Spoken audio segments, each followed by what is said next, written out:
இன்னைக்கு என்னோட தாய் மாமா வீட்டில் உட்காந்துருக்கிறேன். பிரேக்ஃபாஸ்ட்டு சாப்பிட போகிறேன். ஏன் இங்கே வந்தேன்னு பார்த்தீங்கன்னா, என்னோட தாய் மாமா வந்து ஒரு நல்லாசிரியர். அவர் இன்னைக்கு ஒரு பேட்டி எடுக்கலான்னு சொல்லிட்டு வந்தேன் காலையிலேயே.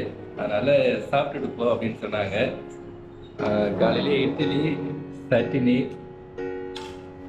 ஜேனட் வந்து பரிமாறினாங்க எனக்கு. இது ஷார்ட்ஸ். தாய் மாமா வீடு பயங்கரமா இருக்கு. ஒரு ஹோட்டல்ல எப்படி இருக்குமோ அது போல அமைப்புல இருக்குது. அது டைனிங் டேபிள், அங்க கை கழுவுற இடம்லாம் பார்த்தீங்கன்னா அது ஒரு டவலு, அதுக்கு சோப்பு எல்லாமே பர்ஃபெக்டா அரேஞ்ச் பண்ணி வச்சிருக்காரு. காலையில பிரேக்ஃபாஸ்ட் வந்து எப்படி இருக்குன்னு பார்ப்போம். இட்லி, சட்னி. என்னோட அத்தை வந்து இதை ப்ரிப்பேர் பண்ணியிருக்கிறாங்க. மஞ்சள் கலர்ல இருக்கு, அது என்னன்னு தெரியல. என்ன மஞ்சள் கலர்ல இருக்கு? என்ன சார்? வடவம். வடவம் கிராமத்துல போடுற வடவம். வெங்காய வடவம். வடவம் போட்டு செஞ்சதுனால சட்னி செம்மையா இருக்குது.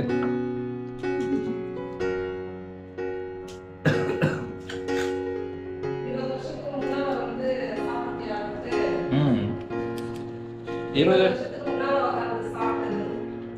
வருஷத்துக்கு முன்னாலியா? இல்ல இல்ல, ஆமா ஆமா, எல்லாம் இந்த டைனிங் டேபிள் உட்காந்து நான் சாப்பிட்டதே இல்லை.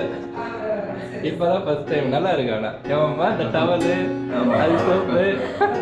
இந்த ஒரு 5 ஸ்டார் ஹோட்டல்ல பாத்தீங்கன்னா இது போல செட்டப் இருக்கும். அது போல செட்டப் வச்சிருக்காங்க எங்க மாமா. பின்னாடி ஜஸ்டின் சார், நம்ம ஜஸ்டின் சார் ஃபேமிலி இருக்கும். ஓ, இது யாரு? அது நம்ம ஃபேமிலி.